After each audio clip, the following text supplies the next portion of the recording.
going to No, we're have not. some fun? No, if the What do Knicks you are losing, mean? I'm going to be miserable. I'll be fine. I'm going to be miserable. Really? You know what? I'm saying Knicks are winning tomorrow. Oh. Fuck it. Here we go. Knicks are winning tomorrow. See that guy? No, that's the wrong guy. See that guy? See him? He's over his assist prop. Jalen Brunson. He's going over his assist prop. Betting above the rim. Only on SportsGrid.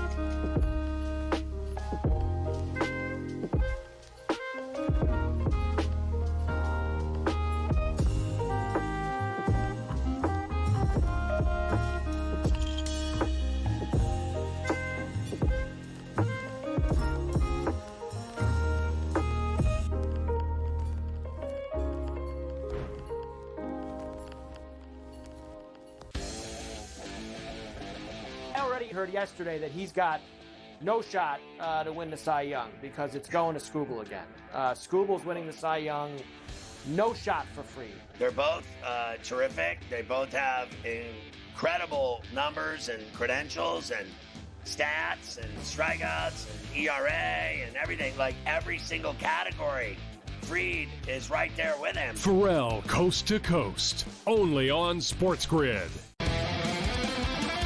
Face. It's the new face. New face of what? The hell are you talking about? Like seriously. Oh, the new face of the NBA, Anthony. Yeah, okay. You know what I mean? Like, really? Guy's got 2 shots. You're face of the NBA. Slow down. He's a good player. I've always thought the whole face of the NBA thing was comical. You want him to be the face of the NBA because you don't like it that all the other faces in the NBA aren't American. SportsRage tonight. Only on SportsGrid.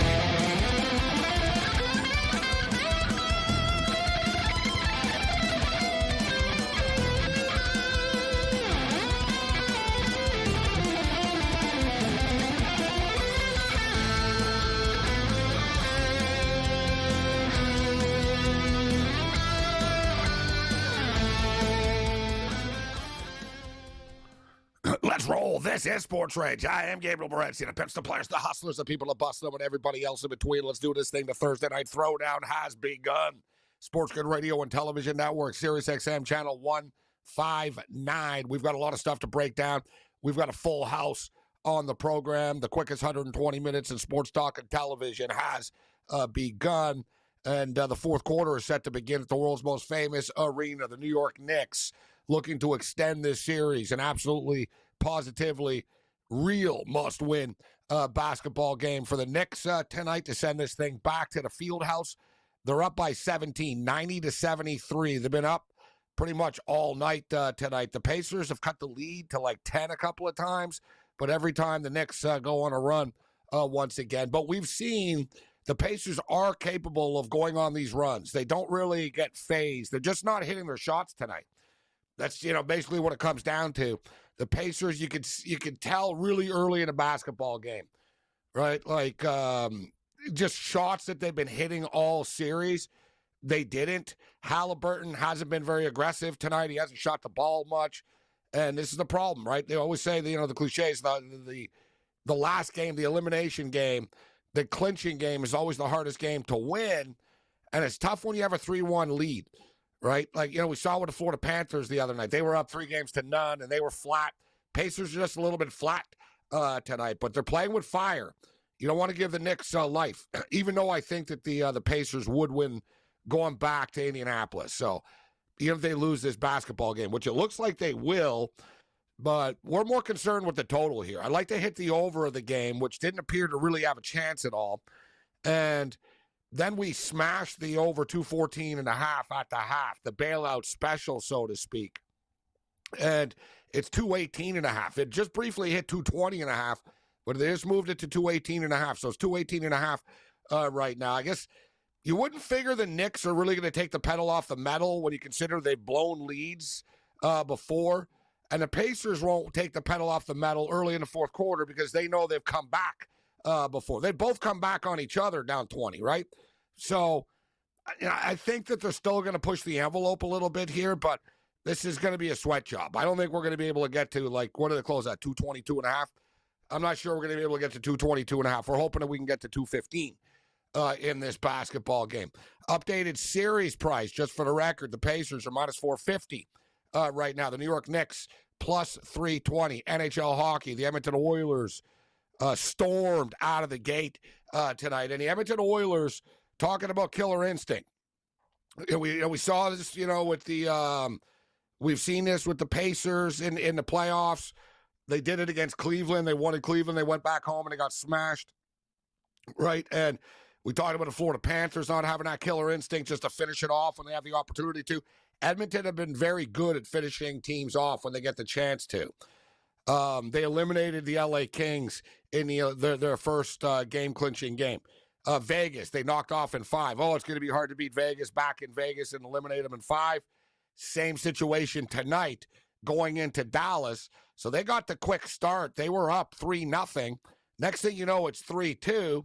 Now it's 4-2. So Edmonton responded with a big-time goal. And once again, it sort of starts off a little bit slower with the total. And there was a 7.5 plus money, and I was looking at it. And once again, I hesitated.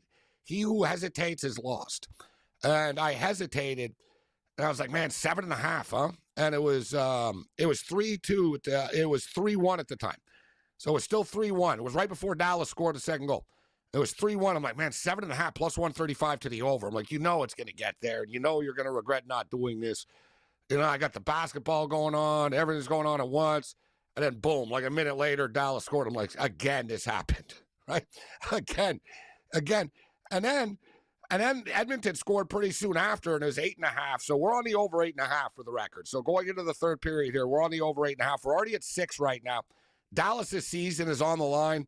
They're going to pull the goalie with like 5 minutes left or something if they're down by 2 goals, right? And there should be goals here. I'm expecting, we've seen these third periods. They usually opens up when teams get desperate. And we've seen teams this week leave their goalies out for a couple of minutes, even after they get scored on, because they don't have a choice. It's their last game of the year. They're desperate. So let's pull the trigger on the over 8.5, 4-2. You can get 2.5 right now with the Dallas Stars, plus 2.5, minus 115, which I'm not really totally opposed to. I don't think the Stars are going to roll over here. I don't think it's going to be easy. I kind of get the feeling if I had to say, I don't want to say it's going to be 5-3 because I'm telling you guys I think it's going to go over the number here. 6-4 might be high. Yeah, you know what? This thing might end up like 6-3. It all depends on who scores the next goal. Like if it's 5-2, the floodgates could open up. If it's 4-3, then things tighten up. But whatever. Either way, let's pull the trigger on the over. 8.5, I already have. The Knicks have hit a couple of early shots here to start the fourth quarter, and that's good. Even though I took the Pacers in this game, and we've been riding the Pacers through the playoffs. We've been riding the Pacers through this series, and sometimes you have to bite the bullet. I don't want to start zigzagging and trying to get cute and stuff like that, right? If I'm taking a team, I think they're going to win the series, I'll just take them all the way through. I wasn't sure what we were going to get from the Knicks tonight. I'm disappointed in the Pacers' effort. The Knicks are doing what I thought they were going to do. It's 95 to 79. Ben Matherin's up to 21 points. Matherin from Montreal is absolutely killing it tonight. But we got the over the game, and then we smashed the over at the half. So I'm really just hoping to get to 250. I'd really like to get to 223 if possible in this game. It's 220.5 right now. Major League Baseball. We've only got a couple of games going on as we speak. One of them is really early, and one of them is sort of midway through. Bottom of the 6th inning right now, the Houston Astros and the Tampa Bay Rays are tied at 3. So if you want to jump in on this one, they're tied at 3. Nobody's on base or anything like that. There's 2 out in the bottom of the 6th. Houston Astros are currently minus 145. The Tampa Bay Rays plus 115. And the Washington Nationals and the Seattle Mariners. Mariners are balling, and we'll talk baseball. George Kurt's going to step up and in. We got a big weekend series with the Los Angeles Dodgers and the New York Yankees facing each other for the first time, obviously, since the World Series. But the Dodgers and Yankees play each other every year now. They just alternate either in New York or L.A. I was at the games. I was at the game that Aaron Judge got hurt when he ran into the wall a couple years ago. That was 2 years ago. Last year they were in New York. They're back in Los Angeles this weekend. And a big stretch of games for the Los Angeles Dodgers against rivals and big-time nemesises and teams. Yankees for 3, the Mets for 3. They had six straight games in Los Angeles against New York teams coming up. And I think it's the Cardinals after that who are actually exceeding expectations and surprising people so far this year. Pacers are just falling apart right now. The crowd's going crazy. It's 96-79. Let's just get some points. I don't like to see the turnovers going on that we just saw here. McConnell just turned it over under the basket. It's just not the Pacers' night tonight. All right, so the third period has started, and we told you we like the over 8.5. Well, this didn't take long. The Dallas Stars have scored literally 40 seconds into the third period of play. And a bad goal, too. As good as Skinner has been, that's a bad one right there. You know what they call that? That's the beer league special. That's the beer league special. Oh, you know what, goalie? All right, listen, guys, I'm sorry. I've had a few. You know, that's when the goalie's 8 beers deep. The goalies and the reflexes are getting slower. Right through the middle of the legs. That's a beer league goal, Skinner. Skinner!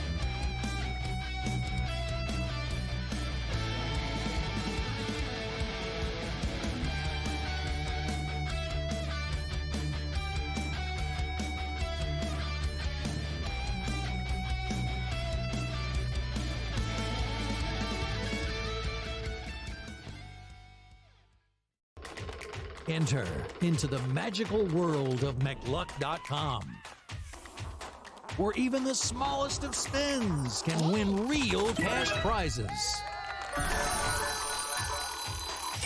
Adventure into over 1,000 of the best Vegas-style slot games. So what are you waiting for? Unlock your free welcome offer today.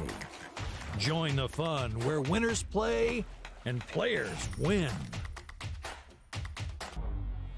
Two guys that can do it all. It's Too much electricity this morning. This is a good time. We're having a lot of fun. I had to do a triple take. Ka-ching! Why? Because of parity. I didn't mean to offend. Yeah, it's not going to happen. Load management is a dirty word. Let him rip. You know what? Circumstances provide the results. What? How do you do this once? Oh, Donnie, you got such a good show there. A network that is booming. The Early Line, only on SportsGrid. Anyone that's been to a sporting event, the atmosphere before a game, I think Game Time Decisions has that same exact atmosphere. This is our arena. This is what we do. There is going to be an energy to Game Time Decisions that you will feel night in and night out. The excitement you get when you lock your bets in, when you're figuring out what you want to do, we can zone in on the biggest games each night. I want this to be the place that people come to before the games start so they feel as ready as possible to lock in their cards. We are going to hit every single one of those markets that you need to know about. We're gonna go through every single thing, and I've got a great team behind me that's gonna help me get the job done. There is not gonna be a better place, I promise you, than Game Time Decisions to get that new information, react to it, and be able to then bet accordingly. We will have everything at our disposal, and we will use that to our advantage. I'm Kevin Walsh. Tune into Game Time Decisions from 6 to 8 p.m. Eastern on SportsGrid.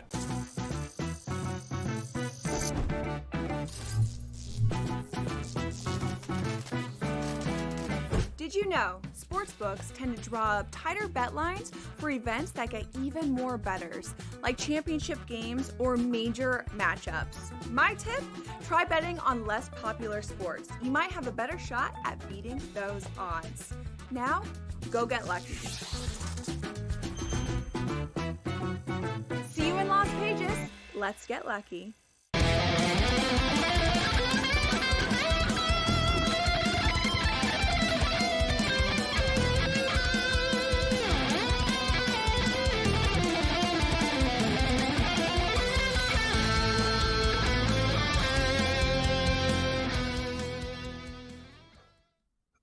Let's do this thing. The Thursday night throwdown. This is SportsRage. I'm Gabriel Morency. The pits, the players, the hustlers, the people, the busters, and everybody else in between. I don't know what's going to happen, overall tonight with our picks, because we're on the wrong side of the Pacers. Even though the Pacers are going on a little bit of run right now, we need some points in that game. We are on the Edmonton Oilers. But one thing I've been great at this week on the show is coming on, and we're always on after the second periods of these games, and the totals. I said, all right, listen, this thing's going over the 8.5. We missed out, too, man. About half an hour ago, it was over 7.5 at plus 135. And then suddenly, boom, Dallas scored to make it 3-2. Every one of these Edmonton games has been pretty much the same in the playoffs. It's kind of like tighter checking, and you're like, oh, it's not as high scoring as we thought it was going to be. Until it is, all right? Until that sort of, it just happens. And then you look in the end of the game, you're like, damn, there's 9-10 goals scored. And here we go right now, guys. We've already had 2 goals scored. The Dallas Stars scored like 45 seconds into the third period of play. And the Oilers have done a great job, like the Panthers do. Championship caliber teams, when the other team scores, you score, right? And you take the momentum right back from them. Evander Kane just scored like 2.5 minutes after Dallas scored. So we're up to 8 already, guys. So the new in-game total is suddenly 10.5. It just dipped to 9.5 over, minus 165. It was briefly 10.5. You can get 2.5 with the Dallas Stars again right now. And if you think the Dallas Stars are going to mount an epic comeback and stave off elimination, they're plus 900 on the money line. Cam Stewart in the house. Cam, the Dallas Stars on the ropes right now. I know you don't agree with pulling Ottinger earlier in the game. I don't really have a problem with it. They were desperate. It wasn't Ottinger's fault, but I think that DeBoer just thought, you know what? I can't, let this, and it ended up turning in. That's the whole thing. It's not Ottinger's fault, but I see his point was I can't let this turn into, him giving up 5 goals again, right? And, we can't turn this into, one of these games. Here we are anyways. It's 5-3, but just like Brindamore the other game when I didn't think they should have benched Anderson, it's a little bit different pulling a guy in a game than, benching him before the game, but it's just, Cam, it's just teams on the ropes and a sign of desperation. You're right. Right? It's They're starting to panic. Gabe. They're panicked. It's a panic move, but I'm going to say this. So it was 2-0. They call a timeout. Ottinger's goals, not his fault. Then Casey DeSmith comes in the game, a guy you know very well being the backup to the Vancouver Canucks and basically a journeyman goaltender. Can't even freeze a puck, and he lets it go, and then Edmonton gets a weak goal. So it's 3-0. You have an opportunity to put Ottinger back in the game, but he's not going to do that after that. And you've seen, Gabe, how weak some of these goals have been. Not the McDavid breakaway, but 2 out of the Edmonton goals have been weak. And I don't think that's fair to Ottinger. I know he hasn't been good. But you're right. Total desperation move by the coach, but it's going to come back and backfire because Dallas came back in this game and Edmonton scoring goals to keep that 2-goal lead. I think DeBoer was a foolish move by the Dallas Stars coach. That's my opinion. My deal is as well that Ottinger hasn't been that good in this series, although he's not really to blame. It's just sort of, he's not saving them, but he's not really helping them. He's made a few big saves, but he's overwhelmed. You can tell. And I warned everybody coming into this. I said, Ottinger will hit the wall. He hits the wall, and he hit the wall once again. But my point is, DeBoer knows him better than you do. He knows him better than I do. They see this. They see him in practice. They know his body language. They know what he's like, what direction it's going in, so to speak. So it's not the end of the world. Put it this way. I think they would be losing right now anyways, but I'm not going to disagree that I don't think it was Ottinger's fault that they were losing. The Oilers are just better than they are right now. Yeah. The Oilers. He's the guy who brought them there, though, Gabe. You know what I mean? And the thing is, DeSmith hasn't played hockey in ages because, as you said, they run Ottinger into the ground. That's the problem, too. So when you come out shaky and then after the timeout give up a quick goal and give Edmonton the 3-goal cushion, that's big because they did mount a comeback. They'd had great pressure. Stuart Skinner's been amazing tonight, except for, I heard your opening. That was a beer league goal. But other than that, he's been absolutely stellar. This guy's staying in his net. Dallas is peppering this guy. And I got to hand it to Stu Skinner. I'd be very proud. This guy has really battled, and he's turned into a fantastic goaltender. You talk about it before. You played the position. Hot goaltender. Not great goaltender. And right now, Stu Skinner is hot as hell. Yeah, you just need to be hot. Most of the time, the star goalies, they don't win the cup. Right, either the star goalie is on a poorer team, right? He's really good, but he's not on a great team, so he's not going to win the cup. And or some of these goalies are on good teams, but they get worn out. So by the time we get this far, man, they play 60 regular season games, the travel, then the playoffs every 48 hours. It catches up to goalies. That's why it's not bad, for teams that are able to, throw in the backup for a game every now and then. If you can get a series lead, right, and you can sort of, get your guys some rest here. But the fact is, guys, the Oilers just make other teams look bad, right? They make your defensemen look bad. They make your goalie look bad. And it's not really that they're bad. They're just better than you are. Like, they play at such a high pace and they play so fast. Teams make mistakes. Like, that's like everyone talks about all the Oilers' skill and stuff. Yeah, they have skill, but it's the speed that they play at. Like, they play so fast. Everything, like, they skate so fast. They pass fast. Everything is fast, fast, fast. You're going to make a mistake, like, playing against them. You just will, because you're not, it's too fast. So eventually chaos is going to happen, and the Oilers feast off the chaos. And tonight we saw they capitalized early in the game on a Dallas Stars bad line change. And this is like the third time that they've done this to Dallas in this series. And they did the exact same thing to Vegas. The game series clinching goal, everybody remembers, Connor McDavid. Everyone made fun of Eichel because he got, like, lit up and torched. Dude, Eichel was skating backwards because he came on at a bad angle off the bench on a bad line change. And the Oilers recognized it and, like, attacked them, knowing that they have a forward trying to play defense, trying to skate backwards against Connor McDavid. So they're like, get the effing puck to McDavid here. And he schooled him. He went right around him like it was pond hockey. And it was all the angles and stuff. And constantly, Craig Simpson does a good job of bringing it up. He brought it up tonight. He goes, once again, the Stars beat themselves with bad angles with the line change. Dude, the star players were in each other's way coming on and off the ice. It's like, get out of the way, bro.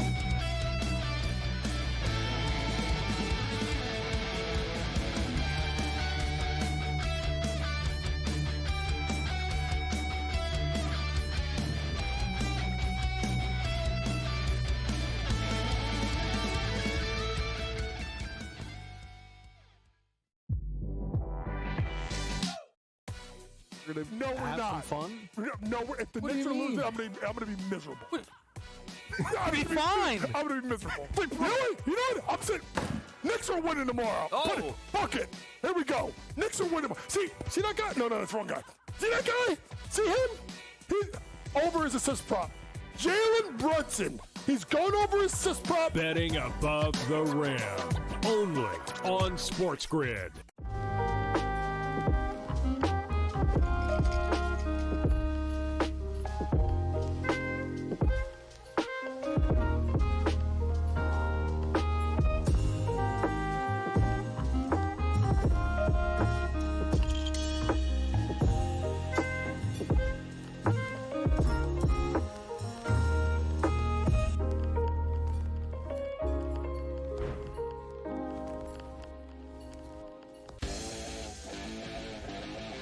Heard yesterday that he's got no shot to win the Cy Young because it's going to Skubal again. Skubal's winning the Cy Young, no shot for free. They're both terrific. They both have incredible numbers and credentials and stats and strikeouts and ERA and everything. Like, every single category, Fried is right there with him. Pharrell, coast to coast, only on SportsGrid.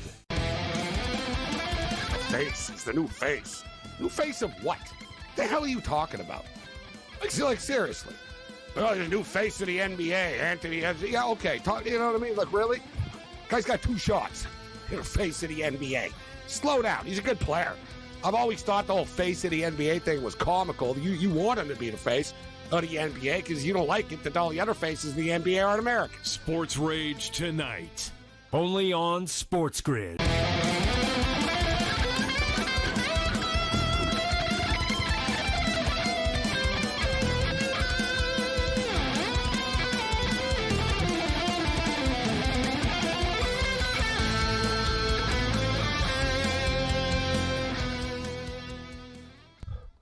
All right, I'm doing something. I am Gabriel Morency, and I'm doing something I don't like doing, and I haven't done in a couple of weeks, but I'm chasing things here right now. And I'm sort of like, I keep clicking in-game, because I'm unhappy. I don't want to lose. But, yeah, you could end up losing, like, a lot when you sort of think like that. But I think I'm not really playing with house money, but I like where we're going with this. I'm worried about the basketball game. The basketball game is frustrating. The Knicks are slowing things down. They're killing the shot clock. The Pacers keep missing shots still. Even though the Pacers, Everybody's on the floor. They got Siakam on the floor, Halliburton's on the floor, and it's 104-86, but the clock keeps just ticking away, man. And the Knicks don't mind. Like Van Gundy brought it up earlier. They take a bad shot, whatever, as long as like clock ticks away with the rebound and stuff. The Knicks are trying to kill time. It's 104-88. I don't think it's going to get there, guys. I got to get to 214.5. I know a lot of you jumped in as well. Hell, the in-game total is 209.5. But we did jump in on the over 8.5 in the hockey game. And I just took over 9.5. There's just under 10 minutes remaining in this game. We're already at 8 goals right now. I don't see why there's not going to be 2 more goals in this game, Cam. The Stars are going to, let's say if the Stars are down by 2, and I already have over 8.5. So, if I get 1 more, all right, fine. But I think I can get 2 here. Guys, the Stars are going to pull their goalie with 4 or 5 minutes probably. If they're down by 2. Like coaches seem, they panic in these elimination games. He's not going to wait till 2 minutes. It's going to be like 3.5, 4, 4.5 or whatnot.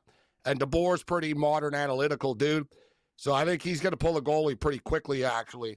I really think we could hit this. You're getting plus money right now as well. I like it. Plus 115 over 9.5. The Stars probably, the Stars could score again, make it 5-4, and then we're almost guaranteed another one. Yeah. But I would go over the 9.5 here. As somebody that already has the over 8.5. I agree, Gabe. I have 7.5 and 8.5 too. And I think everything you said is true. Dallas scores. It's 5-4. Edmonton will get an empty netter. They could probably leave out the goaltender as well for another one. We've seen teams do this, multiple empty net goals. And if it stays 5-3, to your point earlier, they're going to pull the goalie probably with 4 minutes. That's a lot of time to score with the talent that Edmonton has for a couple empty netters there. So, yeah, I agree with you. I think that's a good 9.5. I think it hits 10. For those of you looking for some extended action here tonight, it's kind of a limited card tonight. There's only 2 baseball games. One of them's nearly over. The other one's already started. The basketball game's about to end. The hockey game, only 10 minutes left. But the Texas Stars and the Abbotsford Canucks are playing right now. Speaking of the Dallas Stars. So the Stars AHL team taking on the Canucks AHL team in the semifinals of the AHL. This game is in Abbotsford. I'm going to jump in on the Abbotsford Canucks, and their goalie, Arthur Seelov's been playing great. He's played for the Canucks before, and he's been, pitching shutouts. He's got, 4 shutouts in the playoffs for the Abbotsford Canucks. I'm upset I missed out on the 5.5. It's 4.5 now, but 5.5 is minus 250. Just a little bit too expensive. But the Charlotte team, I think they're Charlotte. The Checkers, I'm pretty sure. Yeah. I think they're Charlotte. They're playing the Laval Rocket in the Eastern Conference, and Laval are getting messed up. The Montreal Canadiens team are getting drilled by these guys, and the Jacob Fowler, the star goalie, the draft pick, he's struggling in this. So for all people, if they go NCAA hockey, the kid's getting lit up. He gave up 4 goals on 9 shots the other game. They figured, all right, let's see what we got with him. Let's throw him in here.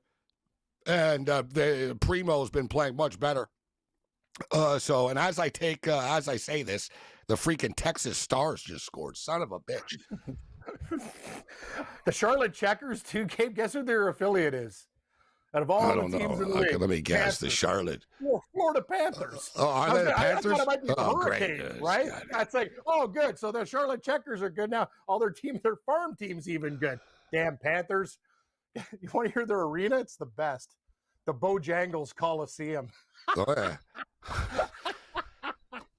That is frustrating, though, to know that the Panthers AHL team is good as well. I know. That's the worst. Out of all the teams, Florida Panthers. It's the Charlotte Checkers. No, I didn't know it was the Panthers. I don't know all the affiliates. They change a lot, too. They do. Right. They mix them up quite a bit. So I'm not on top of all. I know Hershey is the Capitals. I know Laval is obviously the Canadians. Coachella Valley. You know who Coachella Valley is? San Jose? Seattle. It's the Seattle, Kraken. that's right. Yeah, the Kraken. That's right. And Tommy's Rochester Americans are the Sabres. The Sabres, yeah. They might be better than the Sabres. They might be. They're good.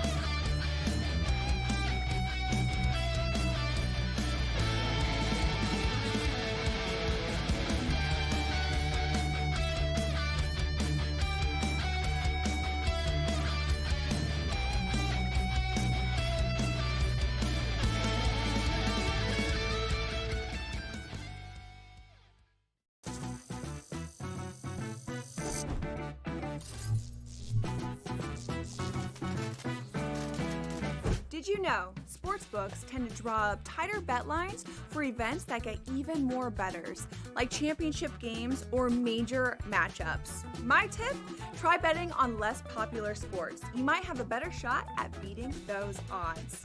Now, go get lucky. See you in Las Vegas. Let's get lucky. And if they go through Cat, that means Cat at 11-1 could be Eastern Conference Finals MVP. The worst team in the WNBA is the Chicago Sky. They have no perimeter play. They're playing too many minutes. And Angel Reese doesn't have the help she needs. Betting above the rim. Only on SportsGrid. I actually like the fact that they went 7 games against a quality opponent here and still had to face adversity even in a game number 7. How are we setting up this next series where they rested Minnesota Timberwolves team taking on OKC fresh from the fight here? They had an extremely, maybe it's just too strong a statement to say, easier pathway than people thought, particularly because of their size. The early line. Only on SportsGrid. The game is on. The stakes are high, but the action isn't just on the field. He's rearranging that rim. Get it inside! SportsGrid's in-game live. Your ultimate second screen experience. Just a little flyer, couple of 15.5-point live line. Every prop, every play, every day. Anything can happen. That's complete chaos. It's smarter to be on SportsGrid.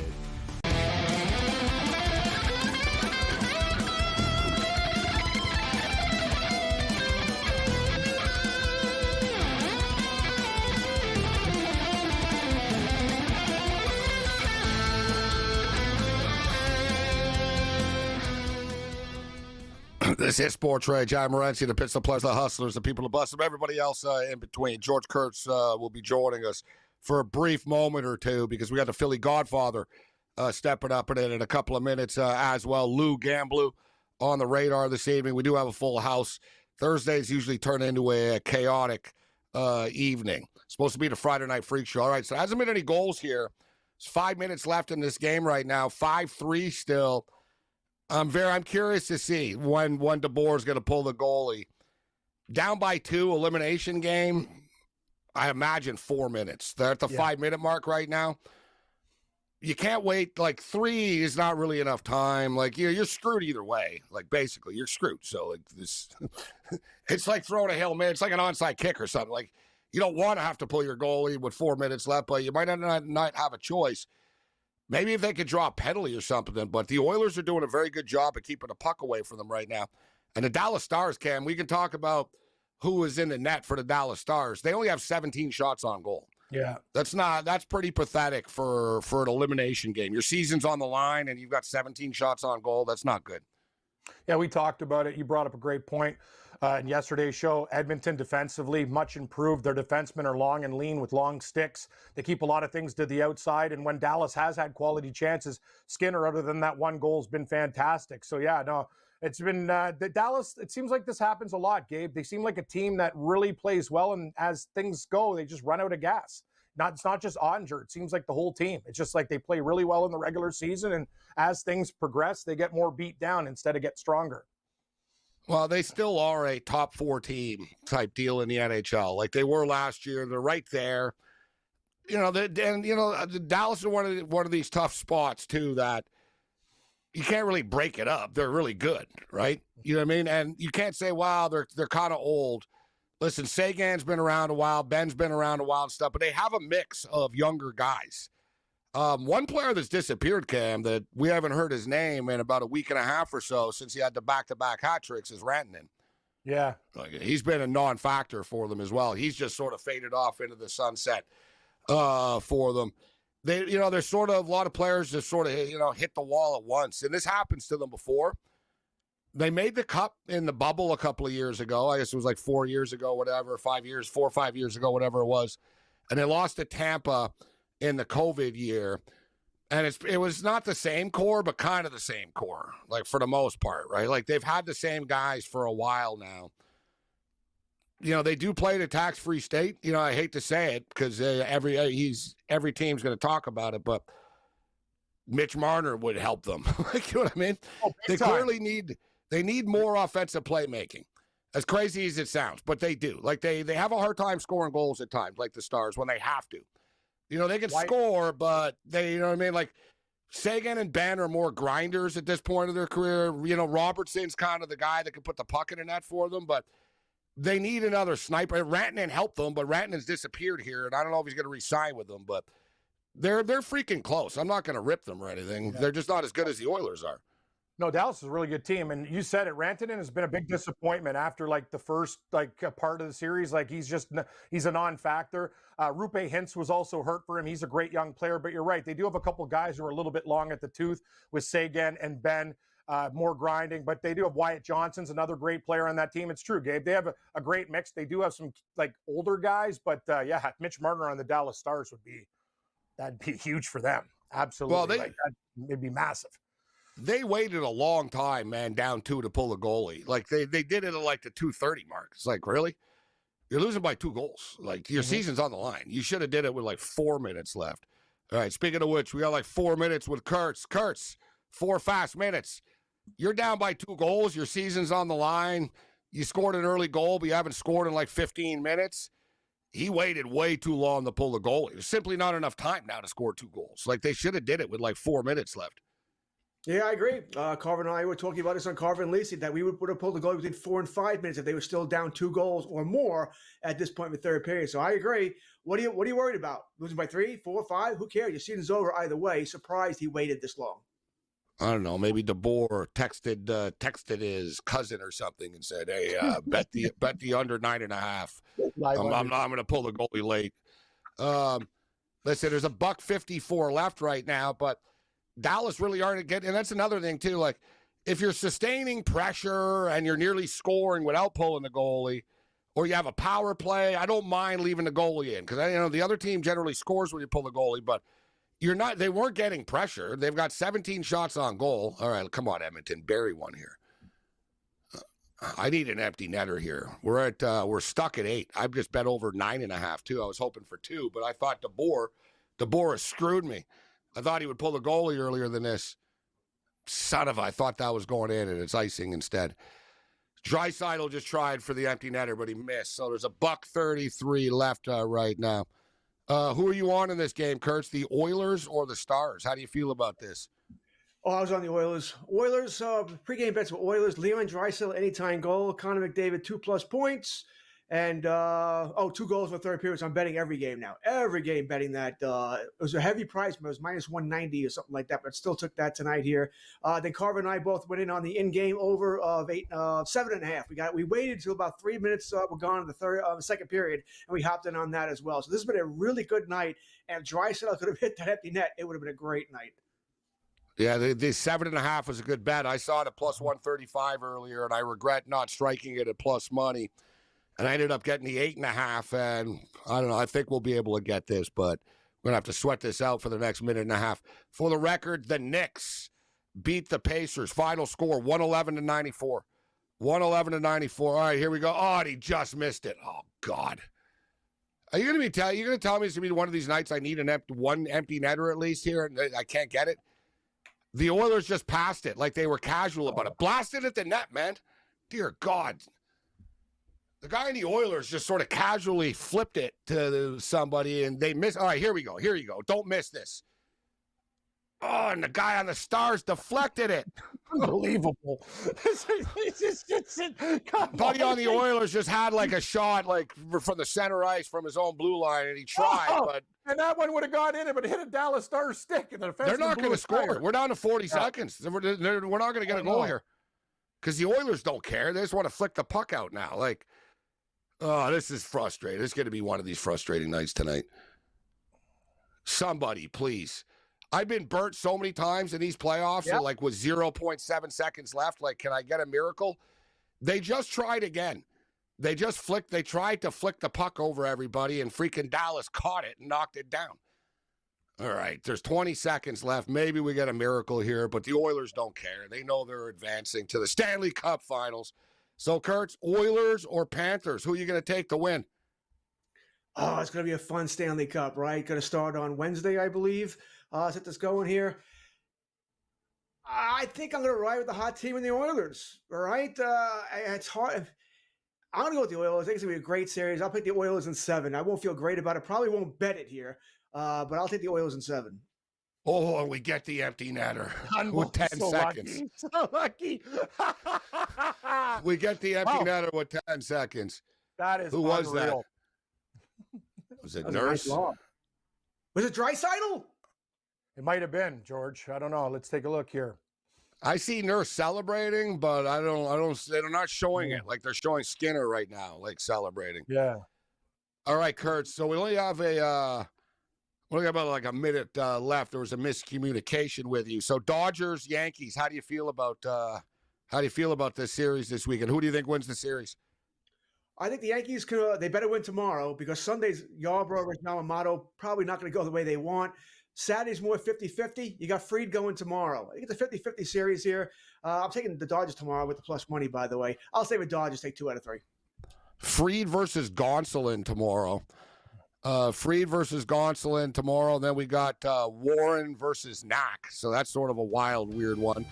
And then, as you mentioned, Yamamoto versus Yarbrough. I'll say the Dodgers take 2 or 3.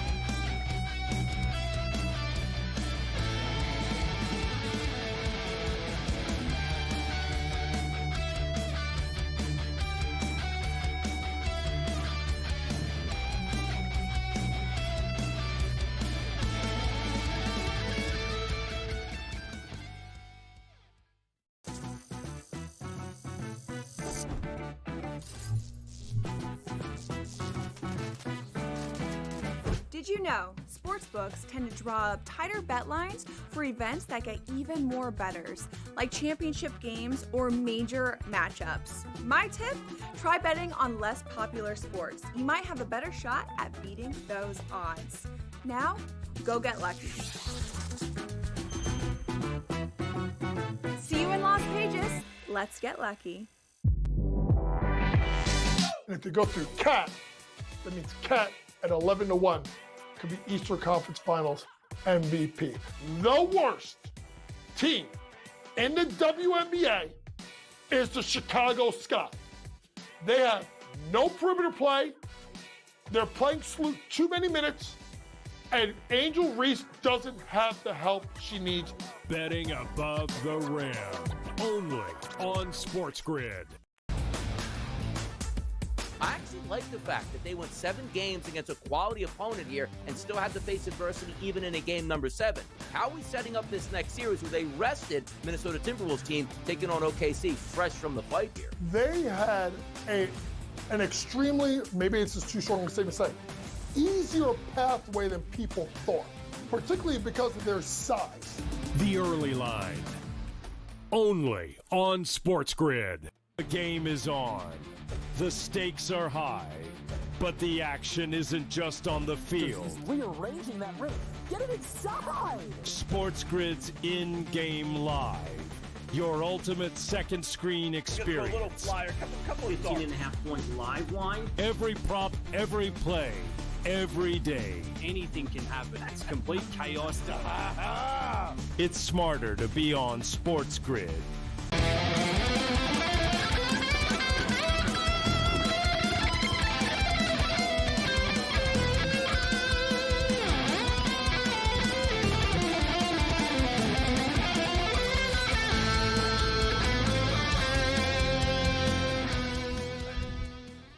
This is SportsRage. I am Morency, the Pittsburgh players, the hustlers, the people that bust them, everybody else in between.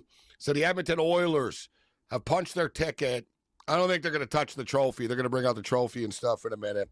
They've already been down this road. I don't think they're going to touch it. Speaking of which, actually, there's odds up for this, and I've never seen this before. You can actually bet who they're going to give the Stanley Cup to.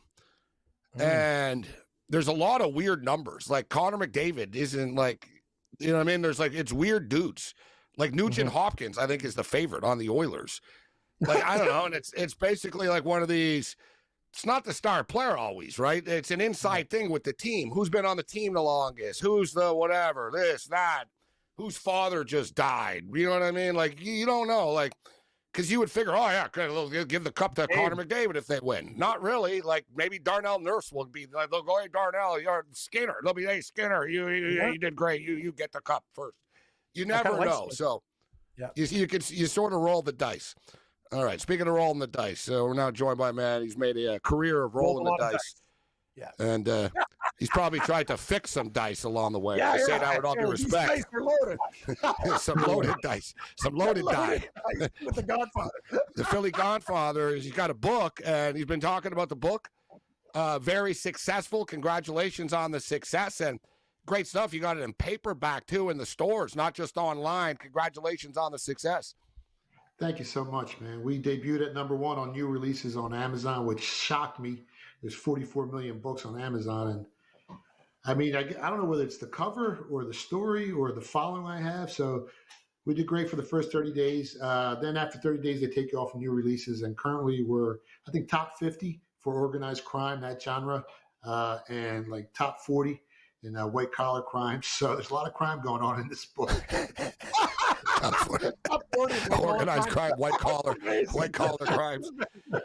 You got a chapter. I'm sure there's a chapter on street crimes. I mean, there's a lot. It's a lot. But so it's pretty much a combination of your story and people you've come across and stories that that they were okay with you sharing as well, right? Yeah, it was basically our betting group out of Philly for years, the Animals. Jimmy Batista, the NBA scandal. He's my best friend. I was with him today for lunch with my buddy Billy Motto. We're actually in talks with Netflix for a TV series because our 3 lives intertwined in that betting office. And if you just Google the 3 names, I mean, it's been a wild ride for all 3 of us. So we got that going on. Good time to be the Philly Godfather, I guess. Everything's going right, but people seem to forget all the, suffering I went through, for a couple of years. So right now we're enjoying it. It seems to be the way, doesn't it? I've noticed that, like they, first they put you in jail and then they celebrate you after, right? You know what I mean? Like, it's true. Like, like to do with the steakhouse in Philly now, Merlino. You know what I mean? It's like, It's like everybody, hey, you know what I mean? Hey, great background before. They want to prosecute you, and then after it's like, hey, great stuff. We want to read about it and we want to go see movies about this. But as you stated, seems like a perfect storm of what your stories are. People always like the organized crime sort of talk, and Philly has a rich history. People like the betting talk and the betting scandals and stuff. So you're pretty much giving people a piece of everything. So what's that, Philly Godfather? What I was going to say was they persecuted us for years. They tried to lock us up for sports betting. They thought we were bookmakers.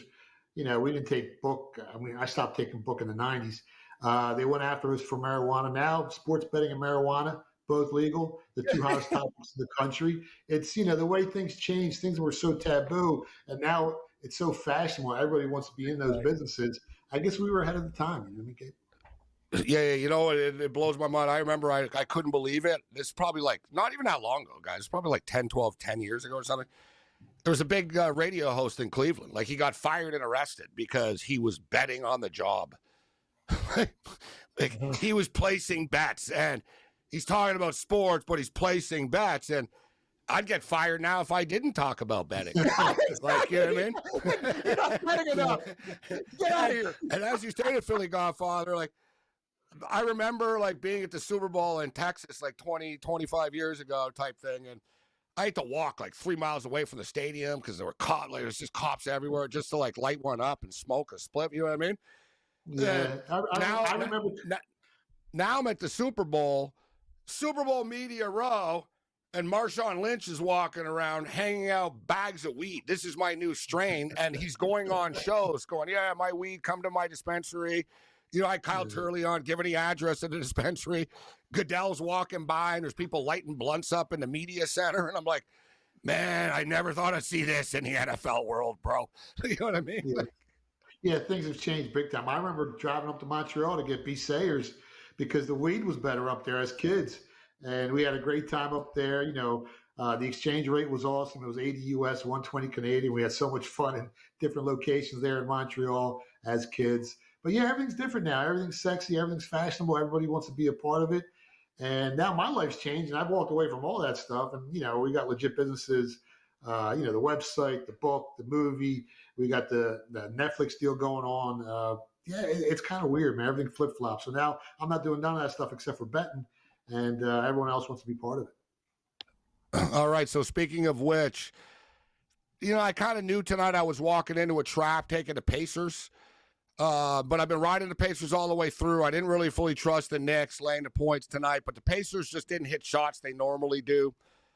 So we took it on the chin tonight. They're going back to Indianapolis now Saturday night. Pacers open up 4-point favorites. Total is 220. How do you think that plays out? Do you think we're going to go 7, or do you think the Pacers bounce back and win at home? It's tough for the Knicks to go up there and win. I mean, the Pacers have won 72% of their home games this season. In order for them to win, they can't get into a shootout. They got to slow the game down, limit possessions, because if they go up there and try and get into a shootout, they're going to get their doors blown off. They're going to have to play a real ugly game. But if they do win outright as 4-point dogs, then you go up there on Monday to New York, and the Pacers really not that great on the road this season. I think right around 50%, 20-20 on the road this year. So they're going to have to make the next game ugly. And if they do, and they limit the possessions of the Pacers, they slow the game down, and they try and beat up that Pacers team, well, then you go up to New York and anything can happen. But I think the Pacers get it done. More on the other side. Let's roll.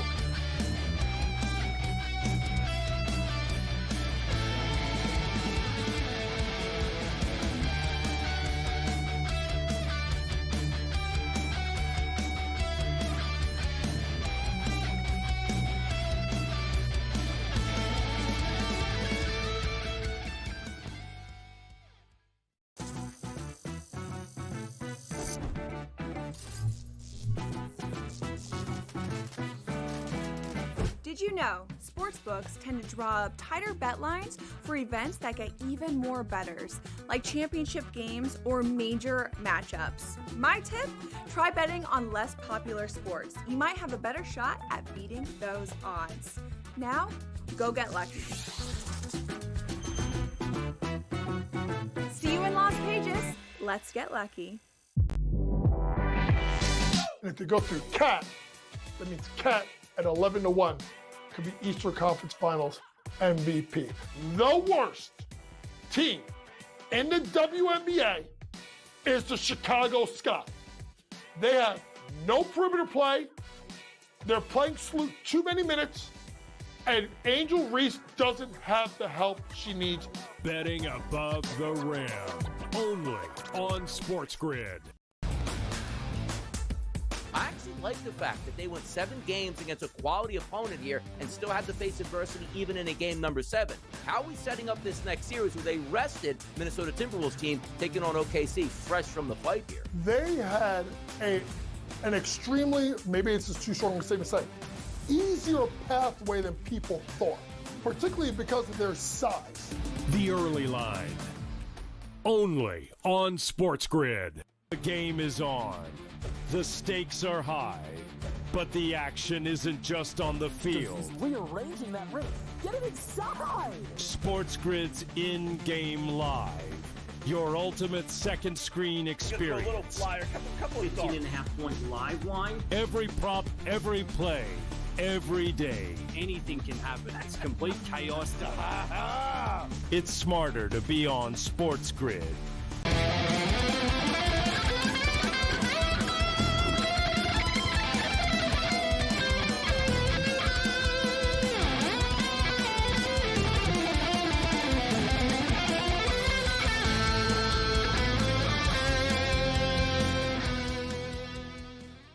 This is SportsRage. I am Morency.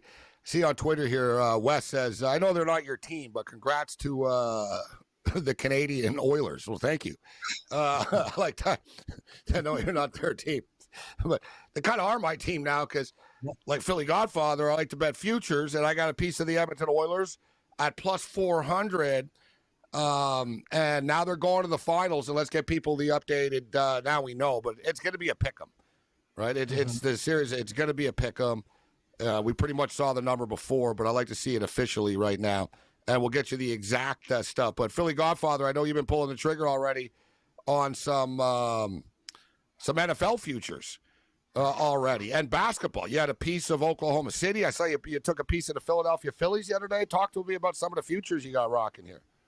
Yeah, we bet OKC before the season started back in September. Put the video out on X live from the Fountain Blue. We took plus 750 on OKC to win it all, and we're sitting in a great position. Now, if we want to, we can just bet the other side if the Pacers get in and have risk-free money, no matter who wins. I took the Bills to win the Super Bowl. I took them to win the AFC East. Took them to win the Super Bowl 7-1. Win the AFC East minus 240. Josh Allen MVP plus 600. And if you want to nibble a little on McDermott, Coach of the Year at 40-1, it's got a shot. I think they're going to run through that division. It's the weakest division in football. I think the Bills are going to surprise a lot of people this year and finally get it done. I think the gig is up on the Chiefs and the whole NFL lean with the refs. And I think it's going to be the Buffalo Bills' year to win it all. Baseball, Detroit Tigers 30-1, Phillies 11-1. What else? We bet the Orioles too, so that's a clunker. And we bet the Padres at 30-1. That might not get there either. But I think the Phillies in Detroit has a great shot at getting there. But watch out for the Cubs. You look at Detroit, and the Cubs have the highest scoring run, the most explosive offense in baseball.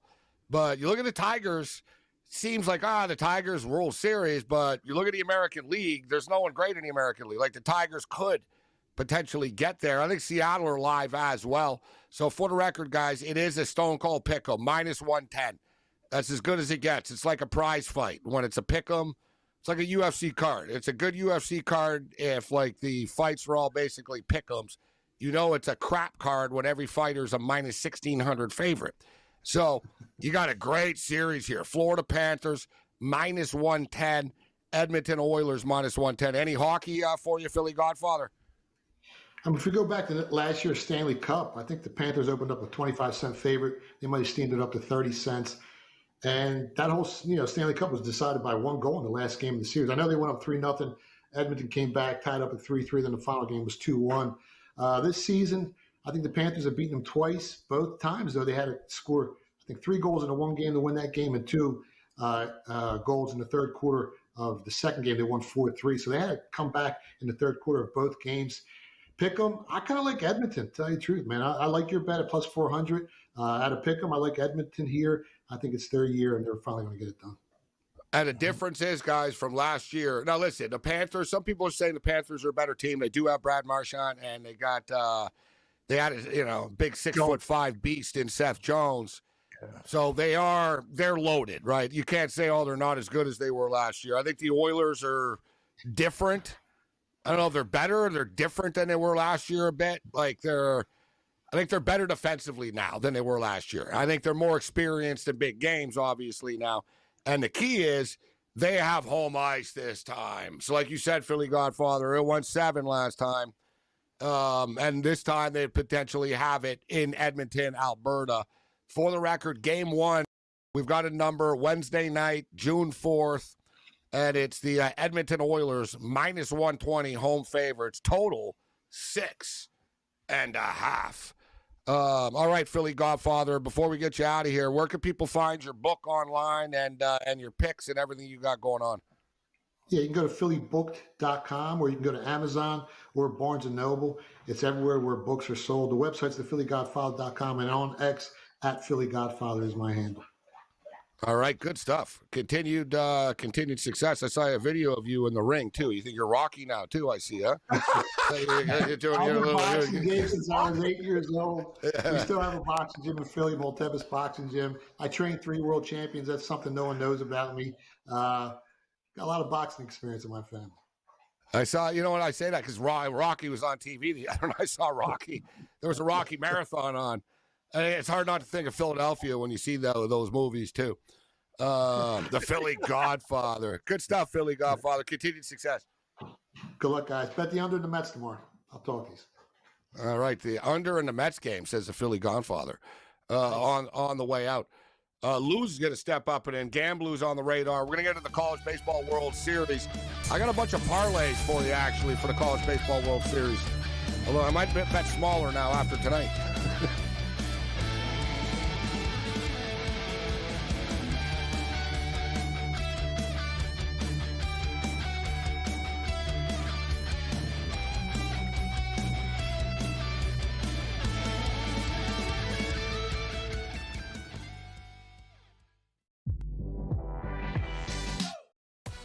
We're gonna have not. some fun? No, if the What do Knicks you are losing, mean? I'm gonna be miserable. Be fine. I'm gonna be miserable. Really? You know what? I'm saying Knicks are winning tomorrow. Oh. Fuck it. Here we go. Knicks are winning. See that guy? No, that's the wrong guy. See that guy? See him? He's over his assist prop. Jalen Brunson. He's going over his assist prop. Betting above the rim. Only on SportsGrid.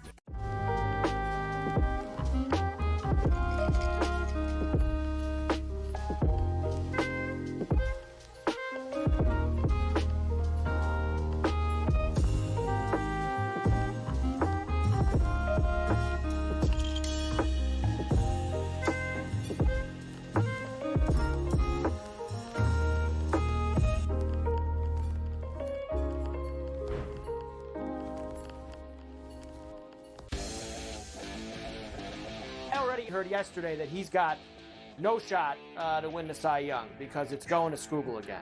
Scoogle's winning the Cy Young, no shot for free. They're both terrific. They both have incredible numbers and credentials and stats and strikeouts and ERA and everything. Like every single category, Fried is right there with him. Pharrell coast to coast. Only on SportsGrid.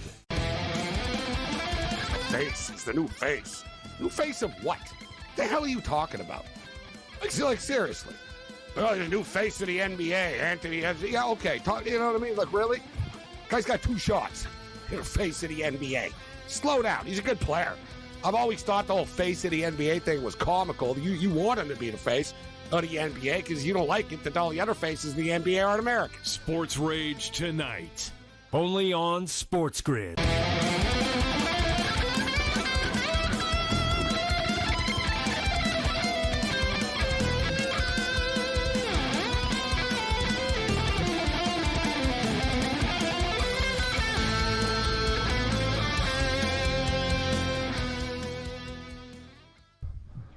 Let's roll. This is SportsRage. I'm Gabriel Morency. Quickest 120 minutes in sports talk and television flying by this evening. We're throwing it down. We had a Philly Godfather, George Kurtz, for a brief. I think George Kurtz is he walked his dog for longer than he joined us on the show tonight, but we're jam packed. It's a big dog. We don't play around. The schedule keeps moving, right? He stepped in late. I was like, wow, I told him we got 4 minutes with you, so let's get down to business. But we got a little bit longer with Lou, Gamblu.com ready to step up and in. And listen, Lou loves playoff hockey. Well, when we got the ultimate playoff hockey, we got a great Stanley Cup rematch. He loves the College Baseball World Series, and the regionals are set to begin tomorrow. I'm locked and loaded. I'm ready to fire away, and I'm probably going to bet way too much money on it. But the Stanley Cup finals are set, Lou. Edmonton Oilers handle their business tonight, and one thing the Oilers have been really good at is winning series clinching games, which is really hard to do, right? Like they lost the first 2 games to the Kings. They won 4 straight. So the first game that they could win the series, they did. Las Vegas. They went into Vegas. They beat Vegas in 5. They just went into Dallas, man. Dallas are a damn good team. They just went into Dallas, beat them in 5. They've got a killer instinct and edge. Connor McDavid is in I will not be denied mode. But with that being stated, the Florida Panthers are a damn freaking good hockey team. The odds makers, look at this as a stone cold pick 'em, Lou. -110 on both sides. Edmonton Oilers do have home ice advantage this time. Where this is where, guys, every point matters in a regular season. Because the Oilers finished with like 101 to like 98. So they won they finished with 3 more points. And because of that, they get home ice in the Stanley Cup finals. What do you think, Lou? Are the Oilers going to break through or are the Panthers going to repeat? Well, first, Gabe, thanks for having me. It's always fun to join you and Cam, especially this time of year. I think that winning is a process. We saw Florida get there and lose, then win the following year, which was last year. Now they defend. They're the hunted, and they're being hunted by a team that's fulfilled the process by being there last year and coming up short in Game 7 of all things and showing great resilience in that series. And as Cam and I were saying off here before this segment, we both agree that we believe Edmonton's a better team this year than last. Is Florida? Yeah, I think they've improved in some areas as well. So it should be an epic series. We get a Canadian team again in the Cup, which I think is very good for hockey. And so stepping all around it, yeah, I think I'm going to be favoring Edmonton here because I believe it is a process and it's easier to climb the mountain than stay on top. Edmonton are different this year than they were last year. Like they've tightened a lot of things up. They've learned from their mistakes, which is what smart athletes do and people do, right? Like okay, this is what we've done wrong in the past. This is what we need to tighten up, and they've done a great job of it. So the Stanley Cup Finals will start on Wednesday night. And the NBA Finals are starting next Thursday night, guys, no matter what happens with the Knicks and Pacers. So, next week, it's going to be great stuff starting Wednesday night, Thursday night. The cycle will begin. Stanley Cup Finals and the NBA Finals. Cam, who are you going to take to win the Cup? The Oilers Edmonton. Or the Panthers? You're going to take Edmonton? I am, Gabe. And you know what? About me and Dallas and the futures. And you said it. Edmonton just played great hockey. And the best point you brought up was every time Dallas got close, Edmonton scored the next goal. And that's a sign of a true champion, a team that has learned. They don't, they didn't let these teams tie them up or do anything. It's 3-2 game. They're up 3-0. Dallas gets hot. Boom. They make the 4-2 goal. McDavid too. All the stars are stepping up. Then again, we talk about the Hyman injury. Skinner gets in the lineup. He scores. You know what I mean? And the other Skinner in net. Wow, they got two Skinner's on Edmonton, and he played great. He let in one bad goal, as you called the beer league goal tonight, but he has been a fantastic hot goaltender. So I think Edmonton's ready. They're not afraid of Florida. It's going to be an epic Stanley Cup, buddy. I'm going with the Oilers. I told people on the show last night, and I said it to Scott Farrell today on my daily hit with him, that if you like the Oilers, you can get Connor McDavid at plus 160 to win the Conn Smythe. And he's going to win the Conn Smythe if the Edmonton Oilers win. Hell, he won the Conn Smythe last year, and they lost in 7. But if the Oilers win, he's going to win the trophy. It was plus 160, but now that they've advanced, the numbers dropped to plus 110 right now. Bobrovsky is plus 225. Barkov is plus 500. Draisaitl is 8-1. Kachuk is 18-1. Sam Bennett 30-1. Verhaeghe 40-1. And I don't think he would win, but at 40-1, if Skinner pitched a couple of shutouts, maybe he'd get a sentimental vote from the media and stuff. And me, you don't have a vote. What about I know. I wish I did. I wish I did have a vote. What about it always he'd be goes biased. to the top. He couldn't give you a vote. You're like Pete Rose. Right. You're tainted. Yes. Hey, Gabe, I look who's on the board. What about that, Nuge? Nugent Hopkins is a really nice price. I think I'll pick it. But honestly, you want to talk about a guy that's playing great hockey, he won't get it. But Ryan Nugent Hopkins has been huge for Edmonton. But obviously, McDavid's the face of the franchise. Yeah, he's 60-1. What we're all describing this year with Edmonton, you guys just said it for 5 minutes. It isn't just McDavid and Draisaitl, the engine. This team is deep, and it's getting secondary scoring. And that's the difference, I think, this year to last. One thing, though, and it's Cam brought it up. It was Skinner. Skinner showed up, not the goalie, but Skinner replaced Zach Hyman. Thing is, they've lost Zach Hyman. They've lost Connor Brown. Like, these injuries are starting to catch up to the Oilers. Well, it hasn't yet, but it's a little bit of a concern because Brown and Hyman both play a physical game. But, this Oiler team just seems to be a team of destiny on a mission right now. It's going to be some great stuff. Stanley Cup Finals are set. NBA Finals not set yet. And the Pacers open up as 4-point favorites on Saturday night in Indianapolis. And, we got about a minute and a half for the break, so we'll hit the baseball on the other side. But I don't know if you guys saw. I know you didn't, Lou. You're watching hockey. You're not watching the NBA. But our boy Pat McAfee, they gave him a microphone, which was probably a bad idea, like in the fourth quarter. Yes. Right? No, and he didn't ask for it either. Game? Yeah, so he's at the Pacer game in Indianapolis the other night. That's where they do the show. He lives, etc. He played for the Colts. So he's sitting courtside. Thing is, Pat gets into it, right? So, Pat's hitting the vape pen. He's probably like 15. The guy hits them, he can drink. So he's probably like 15 drinks in or whatever. And they come up to him in between the third and fourth quarter, and they go, hey, can you fire the crowd up for us? And it was a big mistake because Pat looks over and he sees Ben Stiller and Chamelet and who was Spike Lee. And he's like, oh, look, all these city slickers from New York think they're big shots coming here to Indianapolis. Let's send these son of a bitches back to New York. And the crowd goes crazy, and everybody's like, ha, ha, ha. Ben Stiller, the actor, is all offended and stuff. He's like, I don't know who this guy thinks he is. That was rude. And then, like, John Cougar, Mellencamp of all people, called Pat out today. John Cougar? John Cougar goes, I'm a lifelong Hoosier. I'm born and raised here. Like a shot at Pat, because Pat's, like, from Pittsburgh. He's not from Indy.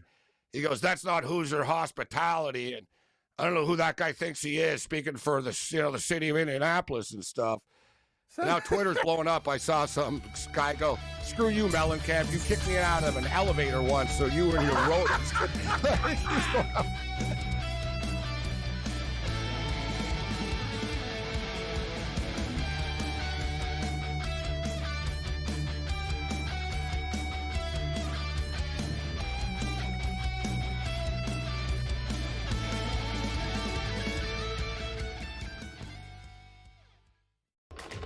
Enter into the magical world of McLuck.com, where even the smallest of spins can win real cash prizes. Adventure into over 1,000 of the best Vegas-style slot games. So what are you waiting for? Unlock your free welcome offer today. Join the fun where winners play and players win. Two guys that can do it all. Too much electricity this morning. This is a good time. We're having a lot of fun. I had to do a triple take. Ka-ching! Why? Because of parity. I didn't mean to offend. Yeah, it's not going to happen. Load management is a dirty word. Let him rip. You know what? Circumstances provide the results. What? How do you do this once? Oh, Donnie, you got such a good show there. A network that is booming. The Early Line, only on SportsGrid. Anyone that's been to a sporting event, the atmosphere before a game, I think Game Time Decisions has that same exact atmosphere. This is our arena. This is what we do. There is going to be an energy to Game Time Decisions that you will feel night in and night out. The excitement you get when you lock your bets in, when you're figuring out what you want to do, we can zone in on the biggest games each night. I want this to be the place that people come to before the games start so they feel as ready as possible to lock in their cards. We are going to hit every single one of those markets that you need to know about. We're going to go through every single thing, and I've got a great team behind me that's going to help me get the job done. There is not going to be a better place, I promise you, than Game Time Decisions to get that new information, react to it, and be able to then bet accordingly. We will have everything at our disposal, and we will use that to our advantage. I'm Kevin Walsh. Tune into Game Time Decisions from 6 to 8 p.m. Eastern on SportsGrid.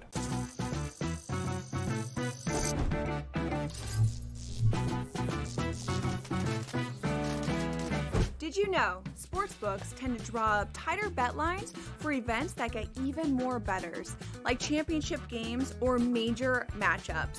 My tip, try betting on less popular sports. You might have a better shot at beating those odds.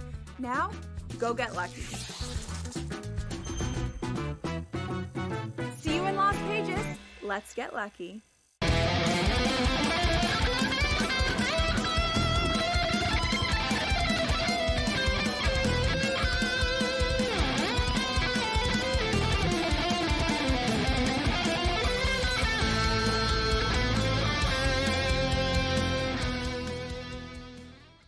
Let's roll. All right, let's talk some baseball right now. College World Series, the road to Omaha begins. It has begun with the conference tournaments, obviously, but now we're into the regionals, and there's 16 of them. All right, there's a lot of them. But let's you know what, we're obviously, we don't have time to go over all 16 regionals and all 4 teams in all the regionals, but if we can, let's get the future odds up here and take a look at the numbers. Once again, SEC dominant. It should be noted 8 of the 16 regions are like SEC teams. Arkansas are the overall favorites at plus 450 to win it all. LSU right there, plus 475. Vanderbilt, who just won the SEC conference tournament, plus 650. Texas, who are one of the top-ranked teams in the country all year, 10-1. North Carolina, who made it to the championship game. I think it was last year, actually. Tennessee right there, 12-1. Georgia, 14. Auburn, 20. Florida, 25. Florida State, 25. The Ducks, representing the Big Ten, which feels strange. Clemson, 28-1. Coastal Carolina, 30-1. I've been talking about this Ole Miss team, guys, and somebody listened to me because I said Ole Miss at 40-1. So I don't know if they're going to win it all, but they just made it to the SEC Conference Championship Final. Like they can play with anybody, and they were 40-1. They're currently 30-1 right now. How fired up are you, Lou, for this tournament, and how many teams do you have in your pocket already? I'm totally fired up for this. Is a great tournament. It gets more steam each year as we start talking about college baseball earlier and earlier. These regionals are great. I think you got to understand the bracket. You have to understand the path to each team into Omaha and then beyond. Now, as far as the regionals are concerned, I've learned from experience. I go very conservative in the regionals. I'll bet a team or two to win their regional. I'll bet a team or two, maybe 3, to make the College World Series. But as far as any team to win the College World Series, then you got to go right back to the list you were talking about in that top 10. And let me just explain why you have to go to those SEC strong teams, including North Carolina. 11 SEC teams were in the top 26 11 SEC pitchers were in the top 26 in strikeout to walk ratio. 8 of the top 10 strikeouts per 9 innings were SEC teams. 4 SEC teams were in the top 50 in scoring. Now, only 4 teams in the top 50 in scoring, yet all of these teams with such a high strikeout to walk ratio simply means this. The SEC is 3 or 4 deep with pitchers and their bullpens are stacked as well. The difference between them and everyone else, except maybe in Oregon, except maybe in North Carolina, Wake Forest, an odd team out, is their pitching and their depth. And so for that reason, if you're in the market to win, you best stay with the SEC. I would fade Arkansas because of their futility in past years. And if you're looking to get rich in the regionals, I think you're building a house on sand because you just want to hit the regionals lightly and go into super regionals, which is a 2 out of 3 series with more steam. You can get carried away in regionals, and I'll just say, be careful. But here's one game I want to give to everybody, okay? And this region, I think, is one of the bloodiest regions that's out there, and it's Oklahoma, Nebraska, Holy Cross, and North Carolina. And while North Carolina is a top legitimate team, Oklahoma is an SEC team that won the SEC tournament or was close to winning the SEC tournament. They enter the regionals with tremendous momentum, and you got the Big 12 winner, Nebraska, who has won like 5 or 7 in a row. Oklahoma in game 1 against Nebraska has a set of twins. One's an ace and one is like their third pitcher. They're starting the twin that's the third pitcher, saving the ace for their next game because they think they're going to be fighting, or they think they're going to be playing against North Carolina. I think that's pretty damn cocky. Granted, Oklahoma was there last year and made it deep into this tournament, and they did not make Omaha. They did make Omaha, but what I will say is I think they're being a little bit calculated in just walking and looking past Nebraska. Nebraska is absolutely live in that first game. They are a good team. And not only that, I think Nebraska is live to win that regional, and they're only 17-1. I think this is totally a mispriced region. And I am from Nebraska, but believe me, I got no love for them. I'm not talking about Creighton. I'm wearing a Creighton shirt. I don't think Creighton has much chance in theirs, but I do believe Nebraska is way more capable than what these lines and these prices are indicating. That game is at 5 o'clock Eastern. Nebraska plus 150. The Sooners minus 185. And we got a full slate of college baseball tomorrow. And great point by Lou. Teams, you got to get through the region. You're trying to get through the weekend. And they have the super regional after for the losers, etc. But like, you try to get through the weekend. So teams aren't all, they're not pitching their aces in the first game of this, right? It's very strategic with how coaches want to use their pitchers. But one team, guys, that is really stacked with pitching, and they don't play in a big-time conference and stuff, but they have played and won against big-time conference teams this year. That's Northeastern, guys. Just a little bit of, looking at their regional, they're plus 270 to win their regional. They've won 27 games in a row. They have the best pitching, like ERA. They give up 0.32 runs per game. Which is just a little lower than Coastal Carolina. The Huskies have a 2.92 ERA on the season, and they can hit as well, but they're obviously just a pitching dominant team. Look, the game's basically a pick 'em against Mississippi State. I think they'll beat Bethune-Cookman. They got to beat Florida State, essentially, and I think it's doable for Northeastern, but we'll hit this some more on the other side with Lou and Cam. Thursday Night Throwdown continues.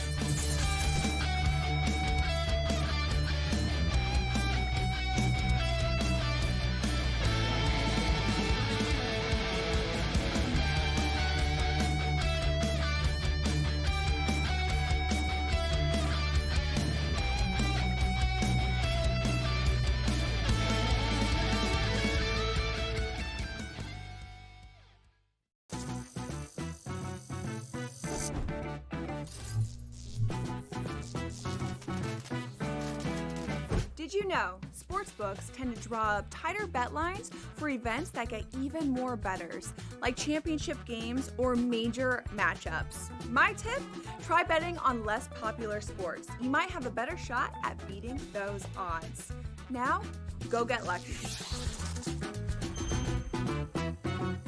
See you in Las Vegas. Let's get lucky. And if you go through CAT, that means CAT at 11-1. Could be Eastern Conference Finals MVP. The worst team in the WNBA is the Chicago Sky. They have no perimeter play. They're playing too many minutes. And Angel Reese doesn't have the help she needs. Betting above the rim. Only on SportsGrid. I actually like the fact that they went 7 games against a quality opponent here and still had to face adversity even in a game number 7.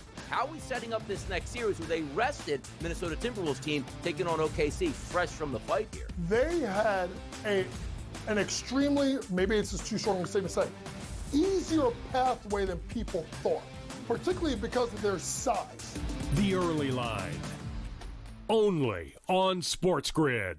The game is on. The stakes are high, but the action isn't just on the field. He's rearranging that roof. Get it inside! SportsGrid's in-game live. Your ultimate second screen experience. Just a little flyer, couple 18.5-point live line. Every prop, every play, every day. Anything can happen. It's complete chaos. It's smarter to be on SportsGrid.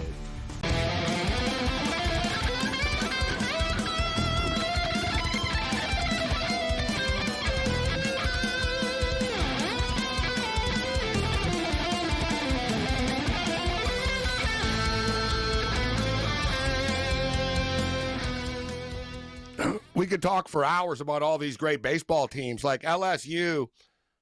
College baseball keeps on getting bigger. Lou's a hardcore. With the betting, this has become more mainstream and stuff. But with Paul Skeens and Dylan Cruz, LSU had the flashy team and stuff. But don't sleep on them. They have a top pitching prospect again. Like LSU could win it all. Like people aren't really talking about them either. Lou, I shouldn't say they're the second freaking choice with the odds makers, but People are saying, "Oh, this is the year Arkansas is going to do it." A lot of people like Florida State to go on a run again, but I don't know, Lou, if you've taken a look too much at the card on Saturday to fight night, but I'm looking right now, NCAA baseball winning conference. So what conference is going to win the championship? SEC's minus 250. You're an anti-chalk guy, Lou, but even you think this isn't a bad bet. To me, this is good parlay material. I'm getting a freaking every damn SEC team at minus 250. I just got to find out another dance partner with this, and I got a nice parlay. I couldn't agree more with what you just said. I mean, I look and think, who is it that's going to threaten said SEC conference? North Carolina for sure is a threat. Florida State for sure is a threat. Georgia Tech, they're ACC teams. So if there's a team that's going to beat the SEC, it's going to be the ACC. So everyone bragging about, hey, I got X, Y, and Z team at 45-1. They're in love with numbers, but you're not going to win the tournament unless you're 8 or 10 deep. You got 4 ACC teams and 6 SEC teams, and if that's your mix, you're going to win one of those bets. And if you took them early enough in the season like I did, you're sitting pretty good. I did have Virginia, and they didn't make it, and I don't have Georgia, and that's a big hole in my portfolio. I'm afraid of that. Lou, Gamblu.com, kicking it with us. For the record, guys, the ACC is plus 500 to win. Coastal Carolina, not one of these big traditional powers, but also a dangerous baseball team. For the record, Texas had the coach that said, "Oh, I'm not leaving," and then he left the next day from Texas A&M. So the guy, but he did just win. As Lou stated, yeah, this Ole Miss team is really, really good, and they can pitch and they can hit. They got a combination. But speaking of LSU, the kid's named Cade Anderson, one of the top left-handed pitchers in a Major League Baseball draft. 3.54 ERA this season, 145 strikeouts. LSU can also smoke the baseball. They're a dangerous-ass team. Lou, you said you don't believe in Arkansas, right? They've fallen short often, and they're the favorites right now. But do you think they're a fake chalk paper tiger, Arkansas? Who do you like? Who are a team or two that you like when it's all said and done? In the last 2 years, Arkansas has been the big steam, and they've got all the bells and whistles, and they roll home to regionals and got beat 2 straight years in a row. Just spit up right down their shirt. And they're a more complete team this year. This year they can hit when last year they couldn't. And so we'll see. But until they show me, I'm not going to believe in them. I do really like LSU. LSU has a really efficient path to Omaha.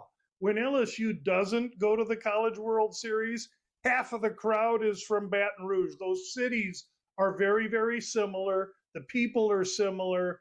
They barbecue. And if LSU goes, and I think there's a great chance that they do, then the whole place it'll be a LSU hootenanny backyard cookout. I'm telling you, the crowd will all be for LSU. And they really are a force, and they can play baseball this year with it. I think they're a threat. I think if you want to look for a price, you can look at North Carolina. They can pitch. They've been there all year. And, oh, by the way, they were in Omaha last year. We talked about hockey, it being a process of winning. It is in the College World Series as well. And so you want to know what teams were there last year, because those teams have certain focus this year. Florida State is one.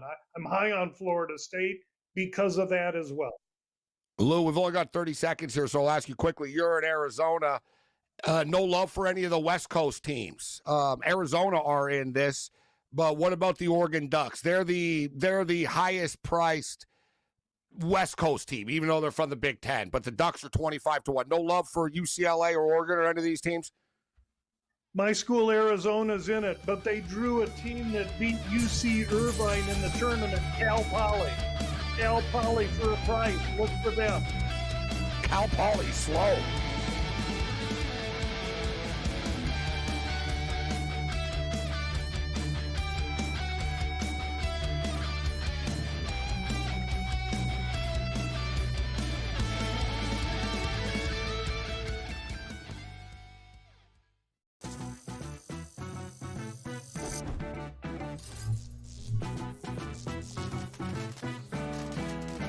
Did you know sportsbooks tend to draw up tighter bet lines for events that get even more bettors, like championship games or major matchups? My tip, try betting on less popular sports. You might have a better shot at beating those odds.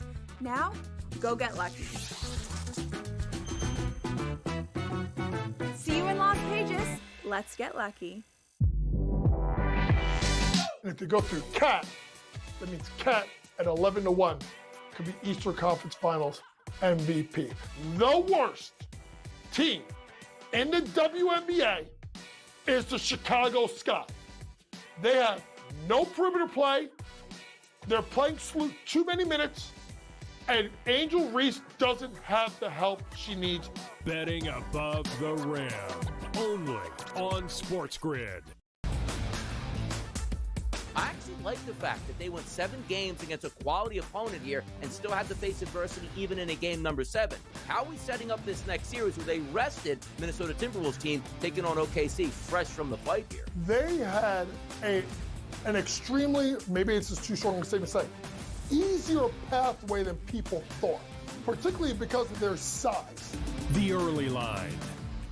Only on SportsGrid. The game is on.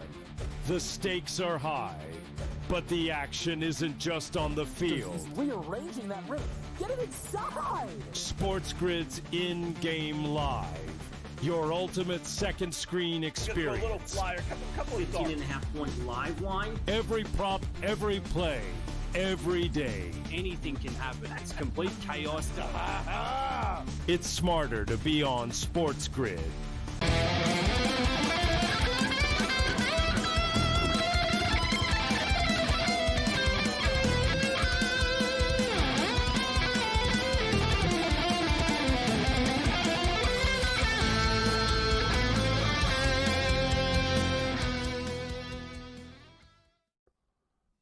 This is SportsRage. I am Gabriel Morency. Leon Draisaitl and Connor McDavid going back to the Stanley Cup Finals.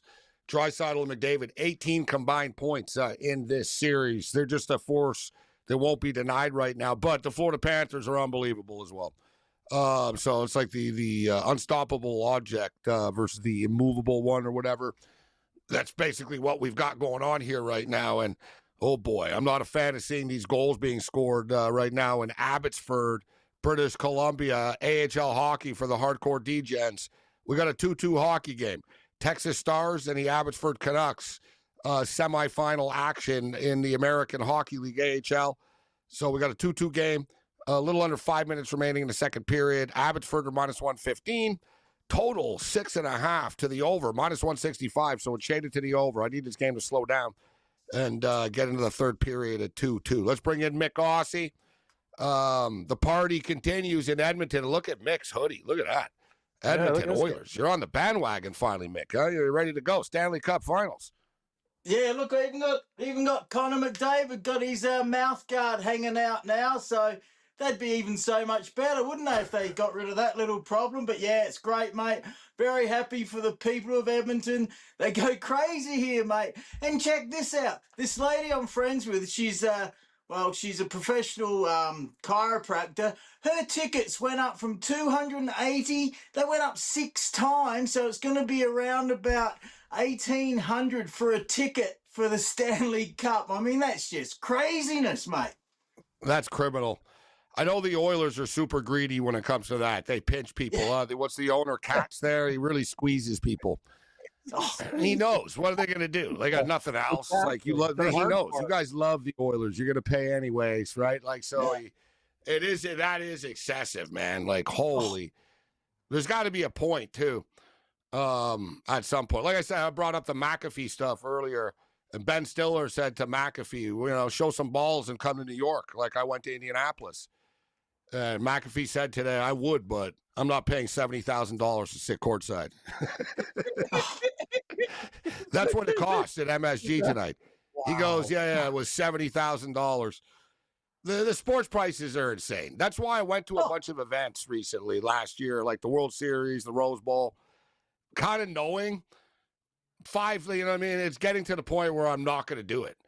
Right? Like, I wouldn't spend, like, even like we talked about, the Buffalo Bills making the Super Bowl. I'd love to be in there. I'm not going to spend $12,000, Cam, for like one ticket. And I know you laugh I'd at rather me, and bet the $12,000 than spend this. Like, I agree with you, Gabe. Like, you know the thing is, you do more than me. You do more than me. Like, I go to the occasional game and stuff, and I'm thinking about getting Argo seasons because the CFL's a respectable league, and you can actually go to an Argo season tickets are like $220. So yeah, you have no excuse for that. Yeah. No, that's my point. Like, it's time to step up, right? One Leaf game costs more than the season. How much are your Edmonton tickets, Mick? You're a season ticket holder for the Elks. How much is it? Oh, mate, about 200 or something like that. But anyway, Gabe, got a funny story for you. You might have heard this, but right now the Oilers players are probably dancing and hugging to Pink Pony Club. Can you believe they play that song after? Especially you as a heavy metal guy. Imagine the old guys sitting there. What the hell are these young guys playing this Pink Pony Club? They asked Bouchard and he wouldn't say anything. So I bet you some young guy put the song on and they used it for good luck. So after each game, they play Pink Pony Club by Chapel Rain. I mean, it's a catchy song, but guys, it's one of the toughest sports in the world. And they're playing that after a win. That's kind of funny. You could offer me $20 million. I would not know the song. I know the Chapel Roan. I have heard of her, but I did not know. Like, yeah, Mick, it's bad. Like, I've seen that before. Where, and in fact, I seen it was the Oilers. Actually, it was the Oilers and LA Kings. They actually asked like the players during the playoffs, "What do you listen to? What's your favorite band?" And it was pretty scary, actually. Like, it's pretty alarming how many NHL players are big Taylor Swift fans. You know what I'm saying? Like, they're soft. Well, you think Austin Matthews is listening to Mastodon at home, like in like Exciter? Like, hey, the new Slayer's out. I don't know what I mean? Like, what? No, they're soft, bro. They don't like that, the fake bad country music too. Yeah. But anyways, I say the Oilers are going to win the Cup, Mick. I've been on the bandwagon for the last month or so, as you know. So let's go, Oil. Let's get it done. Just don't burn the city down if you win. Yeah, nah, I really hope Actually, what do I care? Burn the for... city down. What do I care?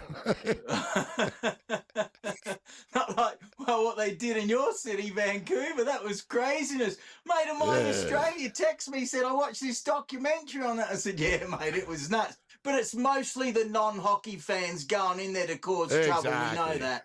Yeah. It's just drunk kids on the street that don't never been to a game in their life, right? They put a T-shirt on, a team T-shirt, and people think they're fans. But Mick, you got you got your big cricket trip coming up, and I know you're going to see some epic stuff there. You're going to England, but you got the CFL season around the corner. Now the Edmonton Oilers going to the Stanley Cup. You're going to be gone. When do you leave? When's your trip start here? Yeah, I leave next Sunday, so I'll be here for the first couple of games. But, mate, to be honest, the Oilers and the Stanley Cup was never consideration for me when I planned this trip, because this is once-in-a-lifetime trip for me in probably my second or third favourite sport ever. And as I said, one of my best mates, his boy plays for Australia, and he's an absolute superstar. You know, we've talked about him for 8 years, Travis Head. He's a legend, so I'm really looking forward to it, mate. But like I said, Oilers will get it done, I think. They're just on a mission, aren't they? How's that 0-2 against LA? We thought they were done, but wow. Great goaltending. That helps a lot. They're 12-2 since then. Yep. Since they've lost the first two games to the LA Kings, they're 12-2, and they've just been a consistent moneymaker for me on a nightly basis. I've been riding them every game, and, thank God. Like I said, that's why I'm becoming a bigger fan. People are like, oh, you're an Oiler fan? I'm like, I am now. I am this week. I'm a fan of money. What team puts money in my pocket? I've been a fan of them since I took the Kings and I learned my lesson. I'm like, I'm not betting against these guys. All right, Mick, let's go fast here. And, we'll hit it quickly on the other side, but let's just go rapid fire. Collingwood and Hawthorne. Collingwood -7.5, 168.5, and Gold Coast and Fremantle overnight tonight. What do you like? Yeah, look, Collingwood have got some of their star players back. They rested them a bit last week. Cams, your Hawks are the only ones that let us down last week. I went 8-1 money line, but the Hawks, no, they weren't any good. So they're struggling. They missed their key forward in Will Day. I think the Magpies will win and probably cover. Arch rival, so they won't want to lose this in front of a massive crowd at the MCG. Great Western Sydney and Richmond. 46.5 is the point spread. And pretty wild, man. Your Adelaide Crows, 8.5-point favorites against the Pretty Boys, the Sydney Swans, the Surfers. Yeah, look, the Giants are going very well. That they will win that and win that well. Put that in a money line. I'll give you my multi now because sometimes we don't get to it. So the Geelong Cats and the Greater Western Sydney Giants is my first multi. And then you just mentioned the Crows. That's the toughest game of the week. I like a 5 or a 6 team multi, but the Crows and the Swans, it's in Sydney, but the Swans have got so many injuries and the Crows are going along very nicely. I think the Crows will win, even though it is away from home at the SCG. It's a smaller field. Crows should get it out the middle and kick it down to their big forwards. You know what? So they're massive favorites, right? So Great Western Sydney are 46.5-point favorites, and Geelong massive favorites as well. But we were just talking about the SEC winning the College Baseball World Series, minus 250. There's a parlay right there. Geelong Cats to win, Great Western Sydney to win, money line, and the SEC to win the College Baseball World Series. Parlay turns into minus 159. I got some best bets before we're done here tonight. All right, hang in here, Mick. We'll get a couple more picks, and we'll get you out of here.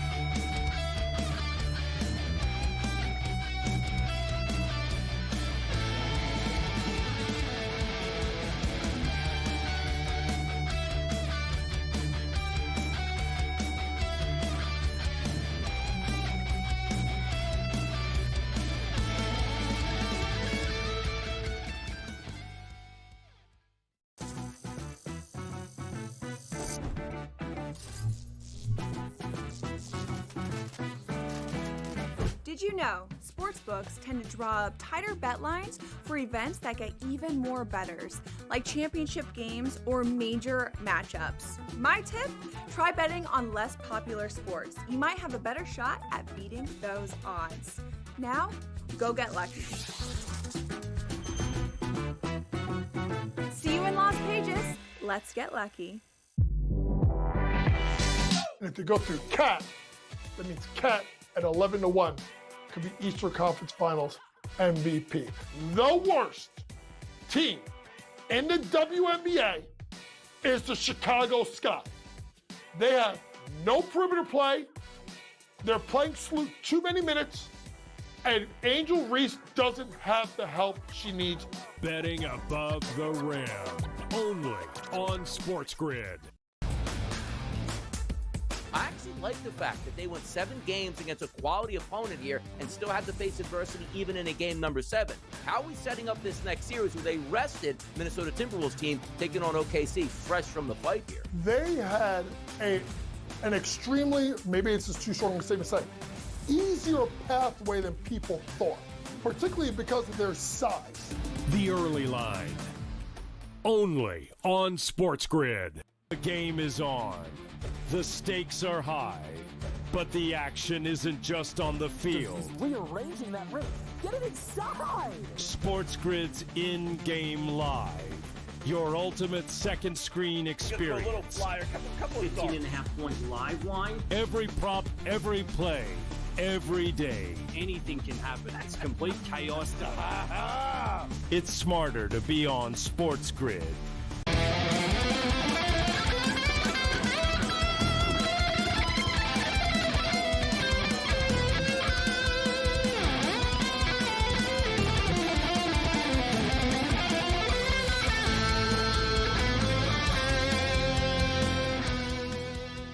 All right, we got a lot of bets. It's a wild time of the year right now. Julio likes to bet on crazy stuff. You know what? We had the Champions League soccer game on Saturday with a weird one, too, with Inter Milan and PSG. It feels strange without a team from Spain. But you got the PSG, Inter Milan. And then on Sunday, the big Vancouver Whitecap Cruz Azul CONCACAF Champions Cup game in Mexico City. All right, before we get Mick out of here, we're just talking about the AFL. And so when do you leave, Mick? You said when in next week? All right, Mick. Sunday. Next Sunday. All right. Oh, that's right. He's going to see the first 2 hockey games. He'll still be in town. Yeah. And then, and then the CFL starts next week as well. So, man, this is it's one of these deals where there's a lot of sports going on, but there's a lot of times you got to put the money in without getting it back now. Like we're almost like it's a lot of future season going on here. Futures in this, futures in that, like, you know, CFL win totals. I just took the Calgary Stampeders overnight. You know, I'm putting out these big chunks of money on this stuff. It's frustrating. And I like to try to win, you know, that day that I bet the future to make up for it, but you're not going to win every day and sweep the board every night. All right, Mick, so before we get you out of here, let's get back to the AFL. You were talking about Geelong, Great Western Sydney, and what's your multi this week? Because you have been on fire this year. What's your multi you wanted to share? Yeah, I like it. Most people are going for the same teams. So the Cats, Geelong Cats and the Greater Western Sydney Giants would be the safest at plus 1.14. Then add the Suns. So you got the Cats, the Giants, and the Gold Coast Suns at plus 1.56. Add the Melbourne Demons to that and add the Collingwood Magpies. So that would be a 5-teamer at plus 3.43. Then add the Crows if you want, but the Crows is the probably risky one. But settle down a bit. We had a couple of crazy upsets a few weeks ago, but the guy I listened to the most, he went 9-0 last week, and that happens very rarely. I went 8-1, you see, so I'm liking this week as well. It's kind of settled down, but you never know, mate, as you know. Mick Aussie. All right, Mick, so next week when we speak, it'll be the last time before your trip, and it'll be a CFL kickoff, right? CFL kicks off 1 week from tonight. So we'll get your CFL picks, and we'll know game one, Edmonton Oilers and the Florida Panthers next Wednesday in Edmonton. We look forward to your reports from Edmonton. Good stuff, Mick. All right, and yeah, BC Lions here tomorrow night. So it's all go, and have a good weekend, guys. Take it easy, Mick. We missed Mick's dog tonight. Mick's dogs. That was great stuff last week. I do like the dog. All right. We got big card Julio in the house here, and I know Julio's going to have some action on Inter Milan and PSG. Julio, are you with us in the mountains? What's going on, Julio? Man, you got to love the Stanley Cup playoffs. You have how good are Edmonton and the Panthers? Hold on. I get my camera the other way. Like, what the hell's going on? Let me just say something, Julio. For someone with such a big head, you figure it wouldn't be that hard to fit it into the middle of the screen, but I got to see you got a problem with this. Yeah, it's pretty big. It's a big old melon. There we go. There you go. Perfect. How good Paul Maurice and how good are the Edmonton Oilers, man? It's not the hockey's the toughest sport. Look at Jonathan Toews. He's going to try to come back for the first time in years after years of grueling to win several Stanley Cups. It's not easy. So you got to tip your cap, even if you're not a hockey fan, to have the two same teams repeat and play for the Stanley Cup final. I hope Edmonton wins it in 7 this year. We've seen this, right? You're right, though, Julio. It's incredibly hard in any sport to get back, right? But, we've seen it with the San Francisco 49ers, the Philadelphia Eagles and the Kansas City Chiefs, the Chiefs and the 49ers, the Warriors and the Cavaliers, etc. Sports usually goes in cycles where there's a couple of teams that are really good for a couple of years, and then, it moves on, and the other teams sort of take over and play each other all the time right now. But they're the two best teams, Julio. It's unbelievable. I mean, the Florida Panthers are a dominant franchise right now, and the Edmonton Oilers look like an unstoppable hockey team. So you said you think the Oilers get it done this time. As I've been reminding people, the Oilers will have home ice advantage this time, Julio, unlike last year. Is that a detriment? Is that a bad thing, considering how insane the Canadian fan base can be? I would much rather not play for at Edmonton. Sunrise. No, not for Edmonton. No, for some teams, yes. Like, you know what I mean? Because I'll be honest with you, it's a good question, Julio. Like, I remember, 3-4 years ago, the Oilers used to do that. The crowd would be going crazy, and they would lose at home all the time. And they would admit, we get caught up in the intro, we get caught up with we get caught up in it. They're pretty much like stone cold. Connor McDavid is like somebody that's like, he's like Rick from The Walking Dead. It's like, he's lost all of his loved ones, and like, he's just moving forward. Like there's some sort of like promised land that he has. It's like the Walking Dead, the Oilers. I'm telling you, like Connor McDavid and Leon Draisaitl are ruthless. Like they don't really have emotion. Like until they win, they're not going to smile.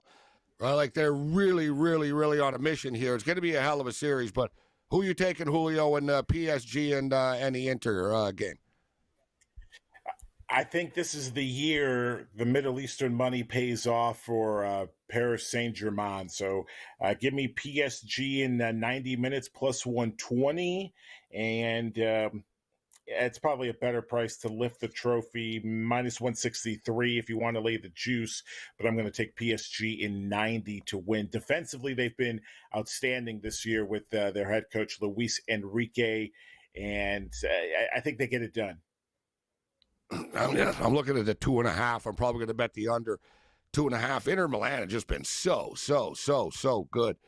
All right, Julio, what else do you got for us? Any college baseball World Series? Any exotics? What do you got for us? Cal Irvine. We're going to go with the Anteaters. They're taking over the West Coast baseball world. So give me Cal Irvine against Arizona State minus 125. LSU minus 7.5 against Little Rock. And West Virginia, Kentucky are a 24-win team in the baseball playoffs. I don't understand that. Give me West Virginia to beat Kentucky. We're more with Julio on the other side. Minus 7.5 against Little Rock.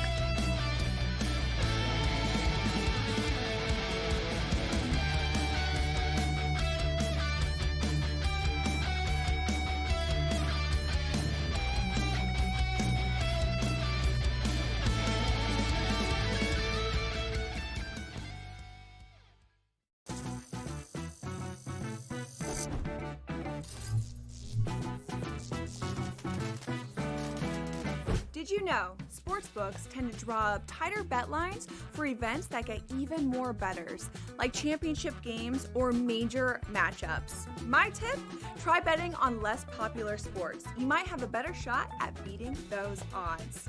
Now, go get lucky. See you in Las Vegas. Let's get lucky. And if you go through CAT, that means CAT at 11-1 could be Eastern Conference Finals MVP. The worst team in the WNBA is the Chicago Sky. They have no perimeter play. They're playing too many minutes. And Angel Reese doesn't have the help she needs. Betting above the rim. Only on SportsGrid. I actually like the fact that they went 7 games against a quality opponent here and still had to face adversity even in a game number 7. How are we setting up this next series where they rested Minnesota Timberwolves team taking on OKC fresh from the fight here? They had an extremely, maybe it's just too strong a statement to say, easier pathway than people thought, particularly because of their size. The early line. Only on SportsGrid. The game is on. The stakes are high, but the action isn't just on the field. He's rearranging that roof. Get it inside! SportsGrid's in-game live. Your ultimate second screen experience. Just a little flyer, couple 18.5-point live line. Every prop, every play, every day. Anything can happen. It's complete chaos. It's smarter to be on SportsGrid.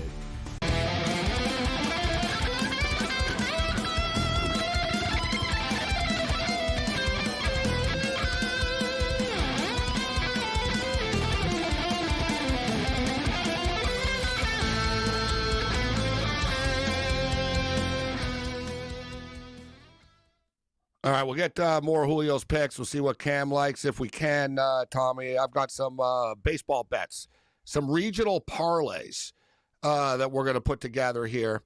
And, you know, we've got a long shot, we got a favorite, and we got some sort of safer, what I think are safer parlays. For the most part, they're all hosting these events as well.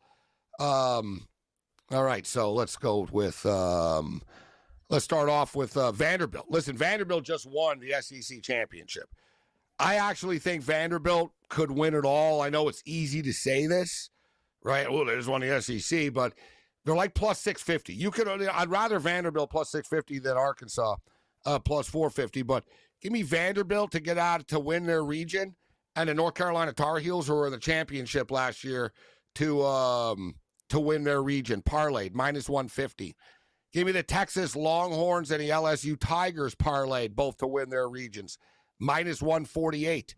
Lou said stay away from Arkansas. Listen, Arkansas, I don't think Arkansas are going to win it all, but I also don't think they're going to get bounced. I think they're going to win their region this weekend. So give me Arkansas and the Oregon Ducks to win their region, -132. A couple of straight-up plays.